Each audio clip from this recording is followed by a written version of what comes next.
Welcome to AM Prime on WESN Content Capital. I'm Ketan Shah. Thank you very much for joining me this morning. I think it's everyone's favorite day of the week. I know it's mine. It is Friday the 23rd of August, 2024. And thank you very much for being with us, ladies and gentlemen. Time is flying. Where is the year going? I thought we just celebrated the start of a new year. We're about to celebrate the end of a year. It's just right around the corner. Believe you me, you might think I'm rushing it. I'm not. It's rushing us. I think that's what's happening. But anyway, ladies and gentlemen, as we start today, we're focusing on Youth Week 2024. Actually, recognition of Youth Week 2024 in TNT began on Tuesday, and celebrations are actually being sponsored by the Ministry of Youth Development and National Service. As I said, it began on Tuesday. It's carded to end tomorrow. But there were events including sports events, youth in business events, youth in agriculture events, digital caravan events. But there was one little and big at the same time. A little thing that was wrong with it though. Everything for Youth Week in Trinidad and Tobago was being held at the National Academy for Performing Arts, and there was some who were not so happy about that. In fact, I'm joined this morning by one such individual, a youth advocate and the Commonwealth Young Person of the Year 2023, but also the founder of the Autism Siblings and Friends Network, Miss Maya Nanan. Good morning, Maya, and welcome back to AM Prime. Hi, good morning, Ketan. Thank you for having me again. How are you doing? How are you keeping? I'm doing well. How have you been? I'm doing well for now, thank you. Try to keep busy. Yeah, I understand.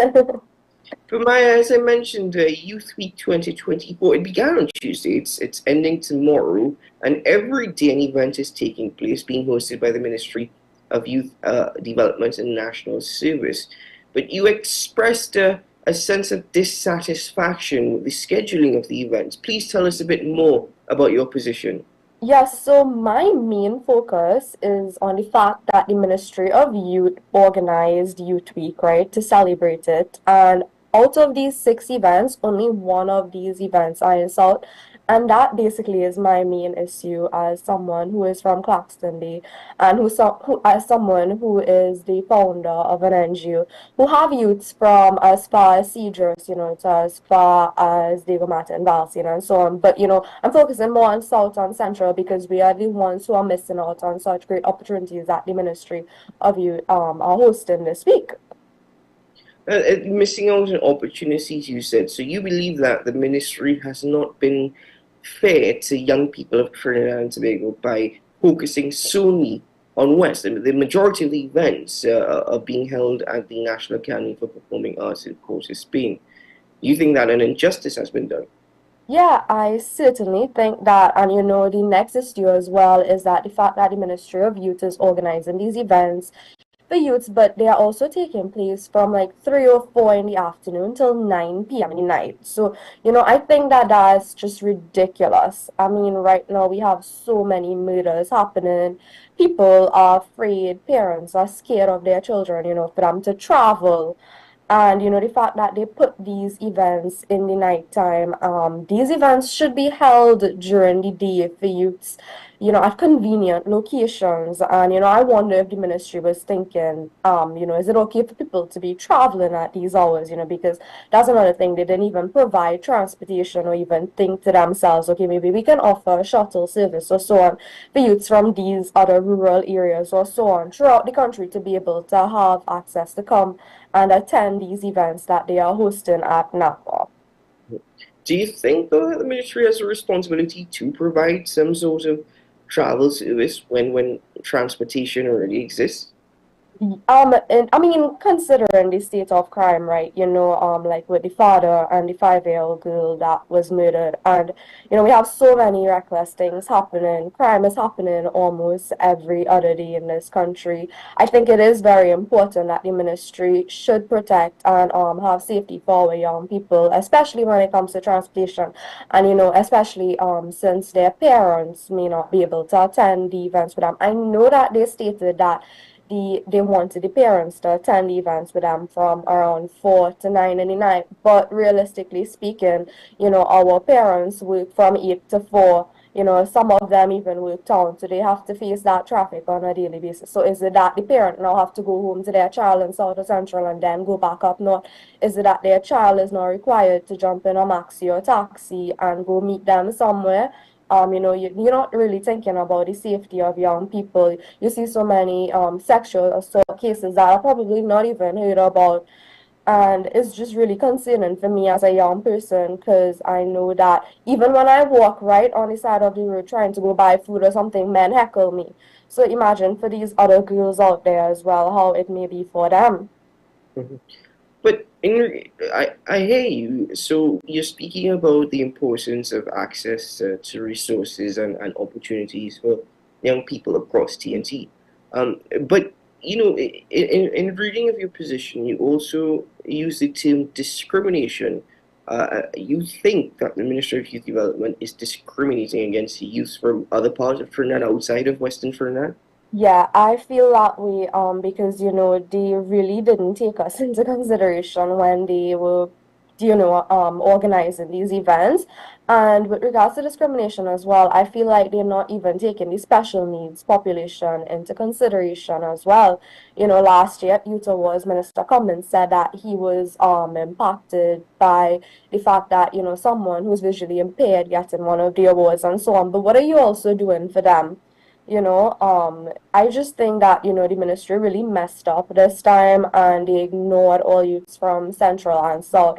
So I feel like they should just admit that they did that and, maybe do better, as I said before, have it in different areas for them, they represent youths. And when you deflect and you try to cover up like this, because if you notice in the press release statement that they sent back out, they spoke about all the programs that they have in South. Yes, I understand that, but my main focus was on the youth work week. So when it is you cover up and you beat around the bush talking about all the other programs that you have in South and Central and wherever else, what kind of example are you setting for the young people in this country? Are you making excuses? Are you showing us how to make excuses? You know? Well, let me take a look now at the response on the part of the ministry to your points, the points that you made, because you did take to social media as well. And the ministry's response stated that the programs are all inclusive and accessible to all youth between the ages of 16 to 35, regardless of location and background. And they give a justification for the time as well for events from 4 p.m. till about 9 p.m. And it's making the argument so that working parents and they spoke to that too, working parents can accompany their children to events after work. I mean, is this response to your complaints and queries a fair justification on the part of the ministry? Is not, especially with it looking as if these are just concerts or fets that they are holding in Napa this week.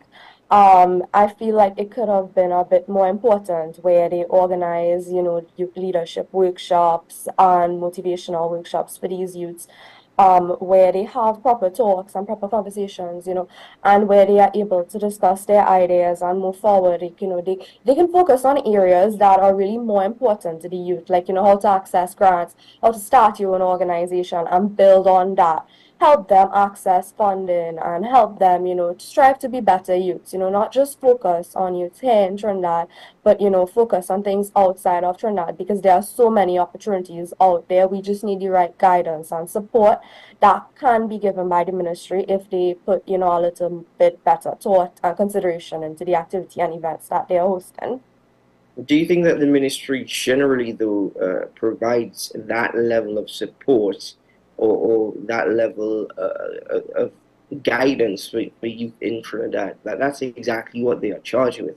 Um, and they tend to have quite a lot of programs. But in your opinion, on those programs of success? in my opinion, yes, they do have programs which we are really grateful for. As a young person, I even attended one of their programs in the past. But I think that they can do better. I understand that they are a new ministry and they're still building and trying to figure it out and so on, but they can do better because as a young person, when I attend one of their programs, right, how is it that they can now follow up with me and help me in the future, like I do one of their programs, like for example, they offer these diploma courses that they have right now. Could you help me maybe get an internship somewhere that can help me make an income and have that income and maybe even help me with work experience. So when it is I go out there and I start applying for jobs, I not just have this diploma, I have the experience to go with it. So I think more can be done in that case. Now, in that regard as well, many people who are watching might think this is not a big issue at all. Why are we making a mountain out of a molehill? Why is this such a big issue? Why is this something that we need to be concerned about? Because, for the past 10 years, I started my NGO when I was 12 years old, and I have interacted with thousands of youths throughout the country, not just the ones who volunteer with us, but also the ones when I speak at schools, do the training, workshops. So I think that this is my duty to speak up when I see this kind of ridiculousness coming from the ministry, that is supposed to be supporting youths. And if you notice as well, if you go on Facebook or Instagram and so on, and you check under the ministry posts with International Youth Week, you'd see other people commenting and voicing their opinion, saying, why is this not happening in Saud? How are Saud people supposed to have access to it? And if you also notice, you'd see the youth workers from that ministry commenting and saying, but one of the events are in Saud. Yeah, so what? So just one? I think it's time for them to do better. The ministry has indicated by that same release I mentioned earlier that they take allegations of discrimination very seriously and that they are willing to conduct an investigation once details are provided. Do you plan on taking this any further? Do you plan on actually putting further requests for investigation to take place? Honestly, I don't think that they would pull that off because I have been trying to be in contact with Minister Cummins since last year, when I was named Commonwealth Young Person of the Year 2023. And I won a National Youth Award back in 2021. And then my organization won one the year after. And then the following year after that, Raoul's Clubhouse, which is our autism center, won another. And, for the past 2 or 3 years as well, since we've been winning, I've been telling him, let's discuss our work and how we can collaborate, because he has all these programs as well. And he doesn't even focus on youths with special needs or disabilities. And, he still hasn't reached out. He gave the number to the secretary. I sent a letter, somehow Minister Cummins and I, we seem to be communicating with each other through the media. Even when I won the Commonwealth Young Person of the Year title, all the ministers were there present in London. They all came up to congratulate me, big hugs and big everything. And it was like 2 or 3 days later, I just saw a press release statement from Minister Cummins here in Trinidad. He didn't even call to say anything. Mm. Do you feel that you have been let down by the minister? I have been, and I feel discriminated as well. You feel discriminated as well. Yeah, yeah, because if you notice when they first had like the 40 under 40 program with the ministry, majority of the persons involved were Africans, there were barely any Indians and so on. And I feel as if, we are not given a chance as well. But I think it's really important for Minister Cummins as well to, start collaborating and teaming up with representatives from each of the areas in Trinidad and Tobago, in South, North, Central, and so on. And each area should have a representative of youth, and that youth could be the voice for that area. So all the ideas and collaborations and so on can come together, and it would be better for when it is they are having these events and activities, so they would be able to suggest, okay, not just Port of Spain, let's have one in each of these areas. So you are of the opinion, or you're suggesting that even, for example, and the 40 under 40 program, which I believe it's in its second year running, if I'm not mistaken. You believe that in itself is more favored or geared to its well, based off of what you said, one ethnicity in Trinidad? Well, I saw for the second rounds that there was a bit mix of the ethnicity. So I think, that they are trying to include other persons. And, I hope it is persons from throughout Trinidad and Tobago as well. I know, and not just from one or two particular areas. So, Mike, going forward, from this point going forward, what more would you like to see done in terms of positive and affirmative action? Simply for the ministry to just be fair to all youths, this means having the events and activities and programs equally accessible and available to all, and just organize the events and activities during the day throughout the country. That means in rural areas as well. And, have it as the motivational sessions, as I said, and not just as the concerts or the spectacles that they're having, and it would cost way less. And also to just consult with youth change makers from the areas. As I kept saying, we have the ideas, we have the perspectives, we have the opinions, and we should be allowed to express them. Mhm. Well, Maya, I want to thank you for joining me on the program. I will tell you that not many young people, in fact, not many people, would be able or willing, as you have, to speak so openly and express your opinion so openly. So that is certainly something of which I must say is quite refreshing that you are speaking your mind openly. So thank you very much for joining me on the program. Yeah, thank you. And it's not many people that whose voices they hear, because if you notice on the comments on Facebook as well, they are commenting and stuff, and some they're even blatantly ignoring. So, I'm just happy to have that voice for the youth throughout Trinidad and Tobago. And I've been posting it on my social media story and so on. And so many people have been actually reaching out and saying that they wish it were in South or Central and so on, and that they feel really demotivated by it and so on. So, I will continue being a voice for the youths and young people throughout Trinidad and Tobago. Indeed, continue doing that, Maya. Continue your work and continue your efforts. And let's see if there anything further from the Ministry of Youth Development and National Service. But for the time being, thank you very much for joining me on the program. And Thank thank you for all your efforts. you. Take Thank care. All the best. you. Bye-bye. Bye-bye. Youth advocate Maya Nanan joining me on AM Prime this morning, ladies and gentlemen.